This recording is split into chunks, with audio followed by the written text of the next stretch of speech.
আসসালামু আলাইকুম প্রিয় শিক্ষার্থীরা, তোমরা সবাই কেমন আছো? আশা করি তোমরা সকলেই ভালো আছো, সুস্থ আছো। তোমাদের সাথে অত্যন্ত একটি গুরুত্বপূর্ণ বিষয় নিয়ে আলোচনা করব।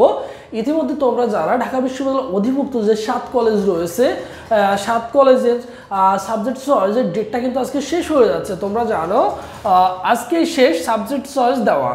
তোমরা জানো আজকেই শেষ সাবজেক্ট চয়েস দেওয়া কত? 23 জুন। এই 23 জুন তোমাদের সাবজেক্ট চয়েস দেওয়ার শেষ ডেট। সো তোমরা যারা এখনো সাবজেক্ট চয়েস দেও নাই, অবশ্যই কি করবা, আজকে রাত 12টার মধ্যে দিয়ে দিবা। এবং পরবর্তীতে তোমাদের আরও 2 দিন বাড়ানোর সম্ভাবনা রয়েছে। সো সেই ক্ষেত্রে অলমোস্ট তোমার প্রযুক্ত ইউনিট যারা রয়েছে এবং পাশাপাশি আরেকটা ইউনিট রয়েছে, সো ওই 2টা ইউনিটের জন্য কি রয়েছে, তোমাদের আরও 2টা দিন কিন্তু সাবজেক্ট চয়েসের ডেটটা কিন্তু বাড়ানো হয়েছে। সো সেই ক্ষেত্রে যদি কালকেও তোমাদের মোটামুটি সাবজেক্ট চয়েস দেওয়া যায়, সো সেই ক্ষেত্রে তুমি অবভিয়াসলি হচ্ছে সাবজেক্ট চয়েস দিবা। তোমরা ইতিমধ্যে আশা করি তোমরা ম্যাক্সিমামই সবাই কি করছো, সাবজেক্ট চয়েস ইতিমধ্যে দিয়ে ফেলেছো।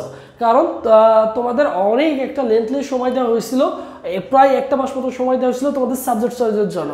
সো আশা করি তোমরা সবাই সাবজেক্ট চয়েস দিয়ে ফেলেছো। সো এটা নিয়ে কোনো প্যারা নেই।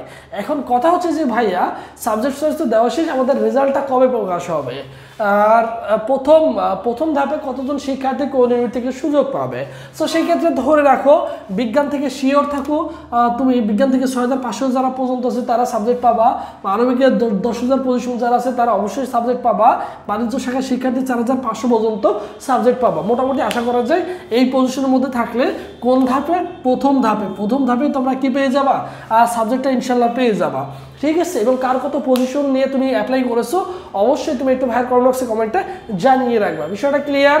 আর সাবজেক্ট রিলেটেড আরেকটা কথা বলে রাখি, যখন তোমরা প্রথমে সাবজেক্ট পেয়ে যাবা, যে কোনো একটা কলেজে তোমার সাবজেক্ট চলে আসলো, তোমার সাবজেক্ট পছন্দ হোক বা না হোক, বা তুমি তোমার পছন্দের কলেজ পাও বা না পাও, সো সেই ক্ষেত্রে তুমি যদি কলেজ পেয়েই থাকো, সাবজেক্ট যদি পেয়েই থাকো, তোমার কি করতে হবে?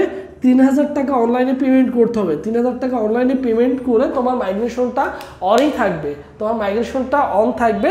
সো সেই ক্ষেত্রে পরবর্তী ধাপে, দ্বিতীয় ধাপে, তৃতীয় ধাপে তুমি তোমার পছন্দের সাবজেক্ট পেয়ে যাবা, পছন্দের কলেজটা তুমি কিন্তু পেয়ে যাবা। এর জন্য কী করতে হবে? যারাই সাবজেক্ট পাবা অন্তত 3000 টাকা দিয়ে কনফার্ম করে রাখবো। আমাদের জিএসটির যে প্রক্রিয়া, সেম প্রক্রিয়ার মতোই 3000 টাকা দিয়ে অনলাইনে পেমেন্ট করে রাখলে তোমার হচ্ছে ভর্তি, মানে তুমি হচ্ছে কি হয়ে যাচ্ছ, ভর্তিটা হয়ে যাচ্ছ। তুমি 7 কলেজ কর্তৃপক্ষ তখন বুঝবে যে তুমি হচ্ছে ভর্তি হবা। আর যদি 3000 টাকা পেমেন্ট না করো, তাহলে কিন্তু তুমি 7 কলেজ থেকে একদমই বাতিল হয়ে যাবে। তোমার যে আসনটা থাকবে, পরবর্তীতে যারা ওয়েটিং লিস্টে আছে তারা হচ্ছে একের পর এক হচ্ছে সুযোগ পাবে। বিষয়টা ক্লিয়ার? বোঝাতে পেরেছি তোমাদের? আর একটু কাইন্ডলি ইনশিওর করবা যে তোমাদের পজিশনটা কে কত পজিশন নিয়ে কোন ইউনিট থেকে অ্যাপ্লাই করছো, ভাইয়ের কমেন্ট বক্সে ঝটপট জানাবা। আর বিশেষ করে বলে রাখি, ভাইদের চ্যানেলটি অবশ্যই সাবস্ক্রাইব করবা, ভাইদের একটা লাইক দিয়ে সাথে থাকবা। কেননা তোমাদের এখানে আরও গুরুত্বপূর্ণ কিছু তথ্য দিয়ে দেবো। তুমি কীভাবে সাবজেক্ট চয়েস কলেজে ভর্তি হতে কী কী প্রয়োজন, কাগজপাতি প্রয়োজন হবে, ওভারঅল ডিটেলস তুমি প্রত্যেকটা ধাপ কীভাবে কী করবা, সো ওভারঅল সুন্দর করে বুঝিয়ে বলবো ইনশাল্লাহ। এর জন্য অবশ্যই কী করতে হবে? ভাইদের চ্যানেলটি সাবস্ক্রাইব করতে হবে, ভাইয়ের একটা লাইক দিয়ে সাথে থাকতে হবে।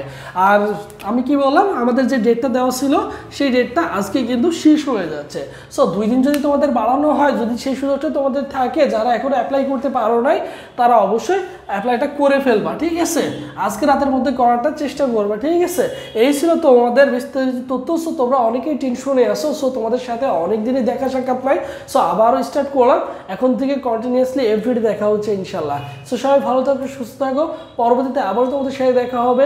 আল্লাহ হাফেজ।